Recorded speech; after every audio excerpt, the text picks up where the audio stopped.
Welcome to Just Do It, episode 8. Today, all about strength and conditioning, mixing up the order, mixing up the exercises, creating new adaptations. Just what we need. Roll. Morning. Welcome to Just Do It, the channel all about duathlon, run, bike run, with a focus on older blokes, but not that old. So what's this episode all about? Well, we've had a focus on bike, we've had a focus on running. Today, it's that third element that I believe is going to make the difference for minimising speed, maximising gains for the race season, strength and conditioning. But I've been through a session previously, but what I wanted to bring out today was how I've changed it after the first phase, if you like, of at least 2.5 months of gradual build up of compound exercises and gradually integrating plyometrics.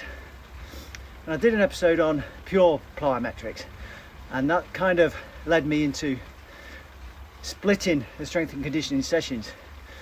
So now I do, for this phase, for the 2 months, I do one session of compound exercise, targeting one compound exercise only, and then another session will be pure plyometrics, whereas previously it was just a session with everything mixed in. So we're bringing some specifics now, and I think that enables the sessions to be more targeted. And as I found out yesterday, when I was focusing on compound exercise day, squats mainly, you could really you just felt better and fresher and able to lift more weight, be more focused, and I think that gets more gains rather than mixing everything up, which is great for building the base, but I guess it's like running and cycling, get specific. So yeah, it went really well yesterday, so I'll run through that session and where we are in the whole training cycle as we come up to mid-November. Hope you guys enjoy.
Right then, before we leave the gym, I just wanted to mention one aspect about squats that's important to me, and that's bar position on top of the shoulders.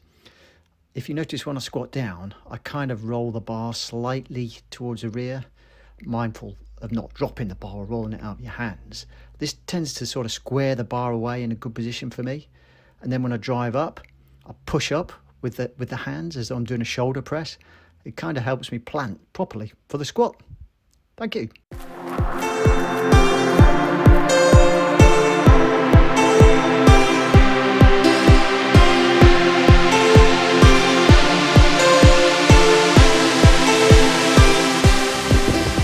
So gym session done. Boom, 4 minutes on the plank. Well, actually 4 minutes and 2 seconds. 5 minutes by Christmas. Let's do it.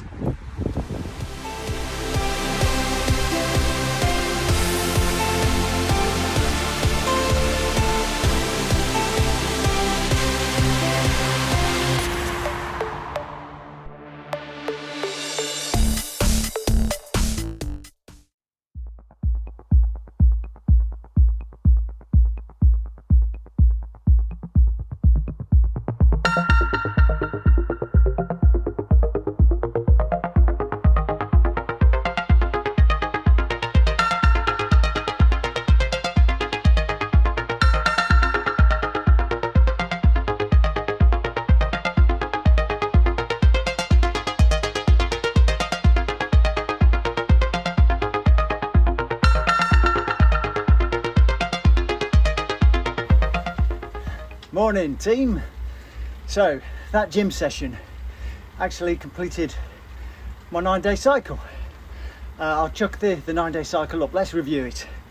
So consistency wise, spot on again. That gets me about off the top of my head 65 days of consistent training with recovery where needed, and the key sessions within those 65 days all completed and progressed consistently. So really happy with where I am on the big plan, and you can see from the graph, I'll throw that up. The 9-day cycle I've just completed is a good progression from the previous 6 to 7 cycles of 9 days. As I said, not too fussed about the volume, although it's heading in the right trajectory, a bit of increased volume. But this 9-day cycle, especially where I've increased intensity, I've actually tried to not do as much volume. It's not good to increase the volume and increase intensity, as we all know. So with increased intensity, and I have felt that the volume needs to be kept low. I did that gym session Monday, it's now Wednesday. Yesterday I was pretty tired. I did hit it hard, like I said, because I've reduced the number of compound exercises specified on squats. And doing that means you could train harder, could train a bit heavier. It's progression in the right way. So yeah, the 9-day cycle I've just done, quite happy. Into the next one. I'm always going to introduce some track work, or I was thinking about it this week, but I just don't think I'm recovered enough to do a track session, even reduced intensity today. So I'll aim to introduce track sessions on the running next week. Look forward to that. As I said, love the track running.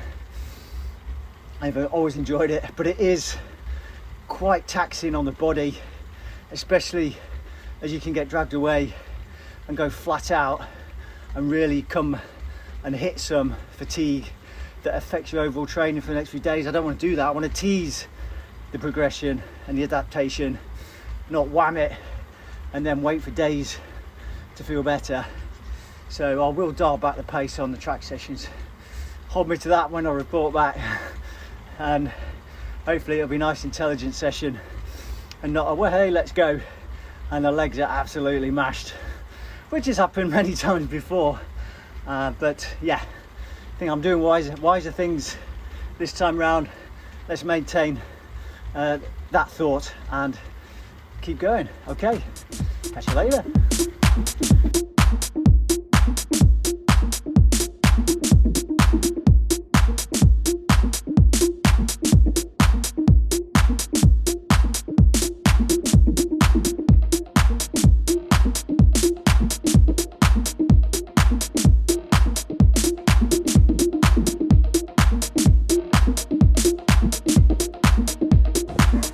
Hey folks, so hello, so here we are in the park, time for some run, fast feet stridey stuff.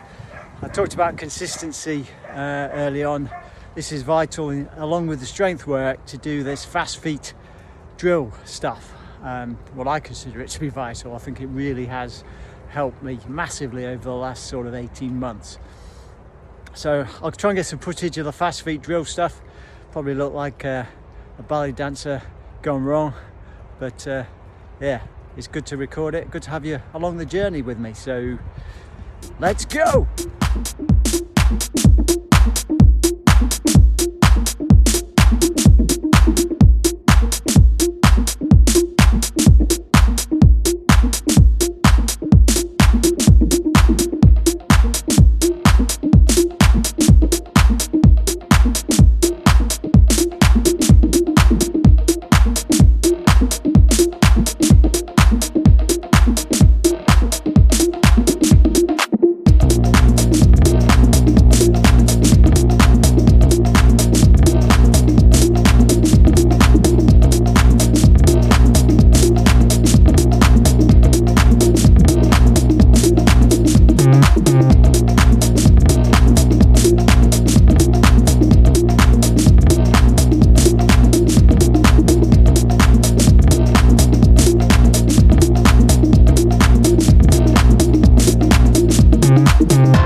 So, session done. Some nice fast feet stridey stuff. You probably can't see from the footage, it is actually slightly downhill, which kind of forces you to speed up the drill and your cadence if you try and mentally take shorter strides. And yeah, but pleased with that session. And yeah, once you get on the track, I think next week hopefully start, the pace will become a bit more comfortable. It feels a bit alien at the moment, plus still got some of Monday's strength and conditioning in the legs, but happy to get it done. Onwards and upwards. And that's it for this episode, folks. Wherever you are, remember, keep running, keep biking, keep running. Hope your training's going well wherever you are, and we'll catch up for the next episode. Ciao.